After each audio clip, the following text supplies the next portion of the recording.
Ils errèrent par le désert dans un chemin solitaire. Ils ne trouvèrent pas de ville pour y habiter. Ils étaient affamés et altérés, leur âme défaillit en eux. Alors ils crièrent à l'Éternel dans leur détresse, et il les délivra de leur angoisse et les conduisit dans un chemin droit. Psaume 107, 4, 7. Quand Jésus-Christ est mort sur la croix, il a pris la condamnation que nous méritions tous. Si nous plaçons notre confiance en lui, nous pouvons échapper à la condamnation, être pardonnés et recevoir le don immérité de la vie éternelle.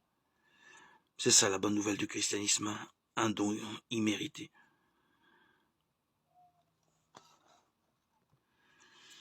C'est après un âpre combat intérieur qu'il nous faut accepter de renoncer à toute notre amertume, la haine et la rancœur que nous avons contre notre prochain.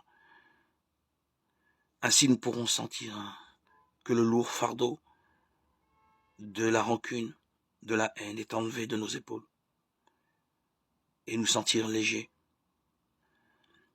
La haine, le désir de vengeance peut noircir notre regard durant notre vie. Si nous prenons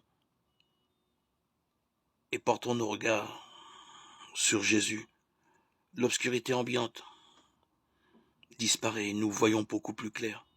Un sentiment de paix remplit notre cœur. Nous sommes libres, vraiment libres.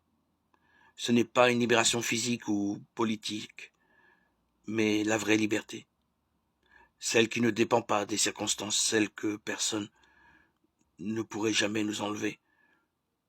Que nous soyons enfermés entre les quatre murs d'une prison, ou que nous soyons un réfugié de guerre à l'autre bout du monde.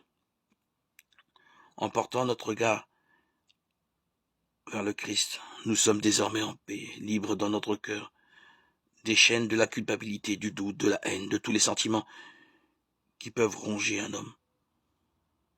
Jésus vient à nous, il nous trouve et nous donne sa paix. Les uns à l'égard des autres, soyez bons, compatissants, vous pardonnant les uns aux autres, comme Dieu aussi en Christ vous a pardonné. Éphésiens 4, 32.